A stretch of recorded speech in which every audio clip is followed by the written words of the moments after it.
Morning everyone, it's Julia from Crosspatch.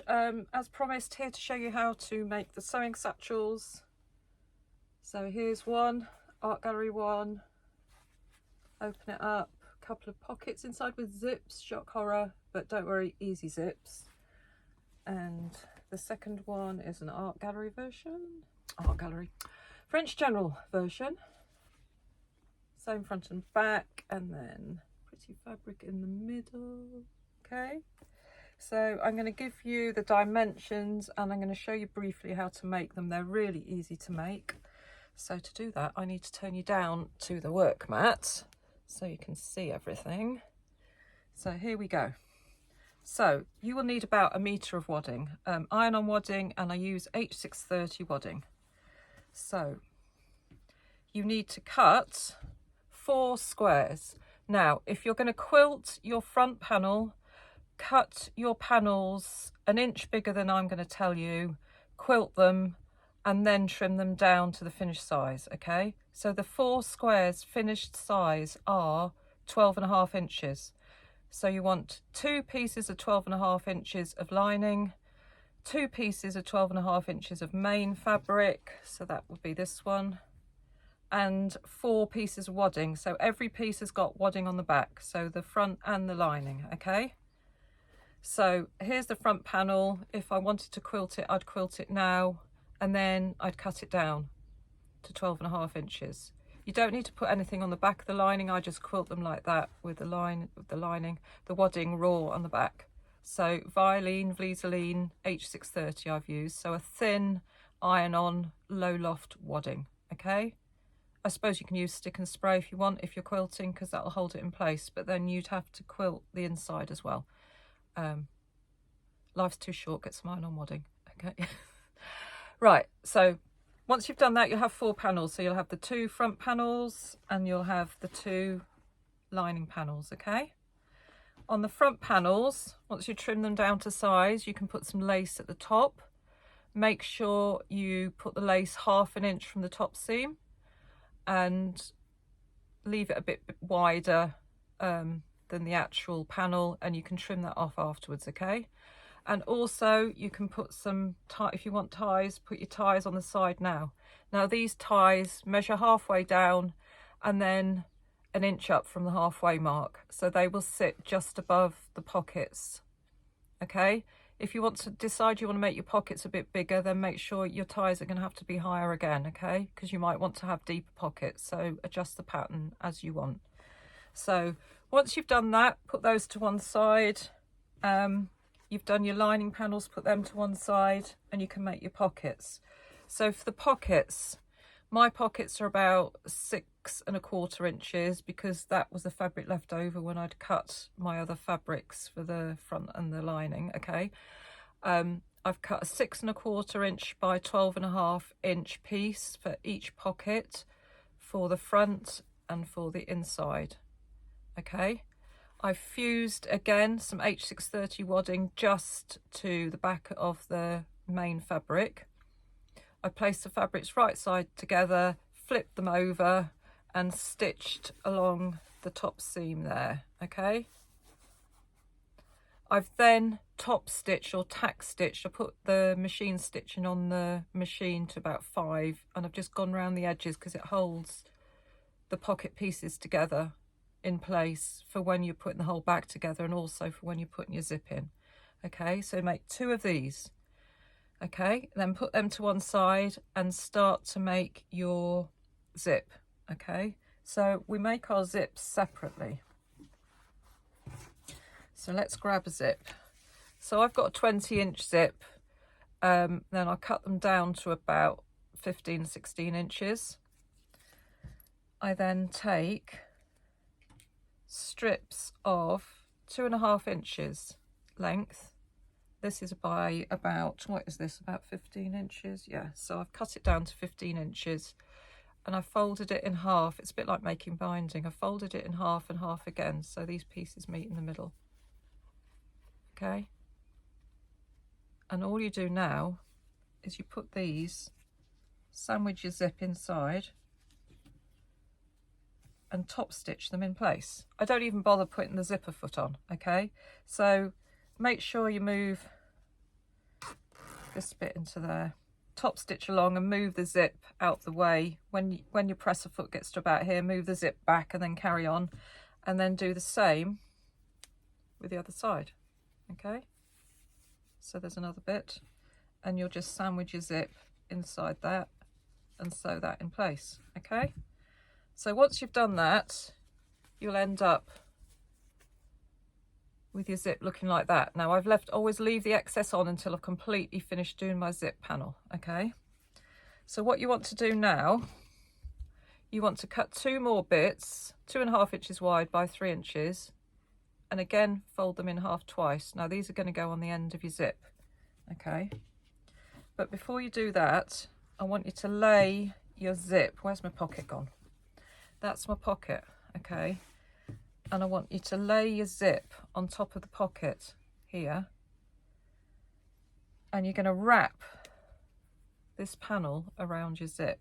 So this panel is wrapped around, there's the front, so this is the 3-inch width, the long width, and I'm going to put that on there and wrap it around the zip. But you want this to match up with the end of your pocket, both ends, okay, so that you get the right size. So I do that, work out where it needs to go, and you're going to stitch. You can see where it's been folded. You're going to stitch on the first fold here. That's going to be a stitching line. So that stitching line has got to be, it's about 1/2 inch in from the end of your bag. So that stitching line is there on your zip. So measure it up on your pocket, take it away, take it to the machine, and then top stitch across that. Once you've top stitched across that, you can trim off the excess, this excess zip. So let's trim it off. So I've trimmed that off, take my pin out, and then all you do is you pull it up like that, and then press it, and then fold it again on that line, fold it and fold it. Okay, so you've got a neat edge, and then you top stitch it so it'll end up like that. So you do that both sides, and then you can see that will fit along your pocket. All you do then is top stitch this one side along the top of the pocket, making sure that the zip is underneath the top of the pocket at the back. Okay, so top stitch that on there, and then grab one of your lining panels, place the pocket on the bottom of the lining panel. Whoopsie, pick it up again. Place the pocket on the bottom of the lining panel, pin it, and then you just top stitch the other side of the zip. So just top stitch that on in place. Okay, once you've done that, again do a tacking stitch all the way around the pocket, so along here and around the bottom to hold it in place. Repeat with the other panel, and then you're just going to sew the panels together along this top seam. So right sides together, sew them along the top seam. Once you've done that, do the same with these panels. Okay, you just join them along the bottom seam. So you'll end up with 2 long pieces. So that's what it will look like on the inside. That's what it will look like on the outside. Okay. When you're joining them together, obviously you're going to put them right sides together. You're going to stitch all round. Leave the gap in the top seam.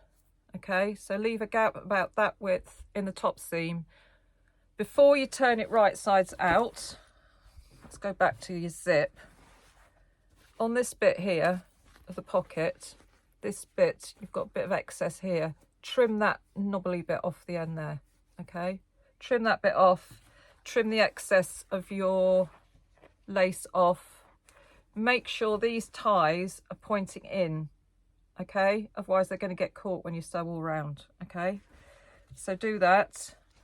Once you've turned it right sides out, obviously press it well, and then you can just top stitch around, and you won't even see where the seam was. Which side did I do it? That way.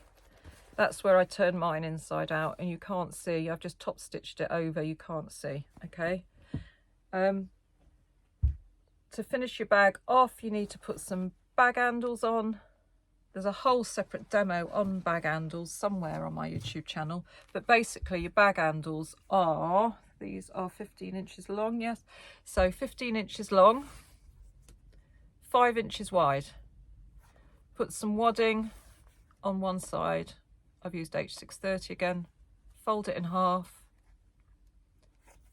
stitch all the way round, but leave a gap in this middle seam of about 2 inches to turn it right sides out. So you turn it right sides out and then you fold them in half again and stitch 3 inches from each end again, and that makes your bag handles.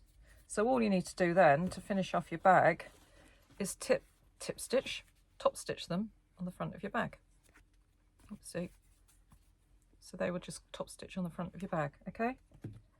So that will finish your bag off. Now, if you want to make the little pin cushion, let's just show you. It's called a biscornu pin cushion. Cross stitchers love biscornus, and there's some beautiful patterns you can buy to make them. But this is just a fabric one, and I've put a little butterfly button in the middle. So they're really easy peasy to make. You just need 2 squares of fabric. So I have used, let's undo this, I've used 2 squares of 5 inches. So I've got the butterfly on the back and the flowers on the front. So fold these fabrics into quarters and press them, and then mark, if you can see on here, I've put a black mark 1/4 of an inch in from each corner. There's 1/4 of an inch down on the middle all the way around. Obviously don't do it with a big black pen, do it with an erasable pen or something. I've just done this so you can see it. And then you're going to place these right sides together, but you're going to keep your back piece square, and then you're going to put that right sides together there. Take it to your machine and put the needle down in that mark before you then lever it round so it's then flat with that seam. And then you stitch to the next mark, and then you just keep maneuvering it around in your machine, and you'll end up with something that looks like that. When you get to the last seam, leave that bit open so you can turn it back right sides out. You can turn it right sides out, slip stitch that bit closed, and then I've put a little bit of a tie. I've put a tie on the back. Get a long needle, no, stuff it first before you slip stitch it. Put some stuffing in. I would put some buckwheat or some lavender or something in, because if you just put toy stuffing in, which I've done there, you put some needles in there, you're going to stab yourself every time you pick it up, okay? This is just for show. And then you can get a long needle and some strong thread, and you pull the middle in, and then you can add a button, which I must admit is a bit fiddly, to finish it off. Okay, so when I upload this, in the instructions I'll write out the exact measurements, okay, so you know what you need to buy. Okay, well, thank you very much for watching. Let's turn you back up again. Let's drop you on the floor. That was clever, wasn't it? And I'm not filming it all again and editing that out. Thanks for watching. I'm off to Malvern in a couple of weeks. So I'm going to be really busy packing. I'll just show you, hang on, the chaos that's in here. Let's turn you around and I'll show you the chaos that's in this shed of stuff that I'm making for Malvern. There's just stuff everywhere and you literally can't move in here for things. Let's go over here that I've packed up ready for Malvern. All the little fabric bundles and stuff everywhere, chaos. Anyway, hello, it's me again. Thanks for watching. See you soon. Bye.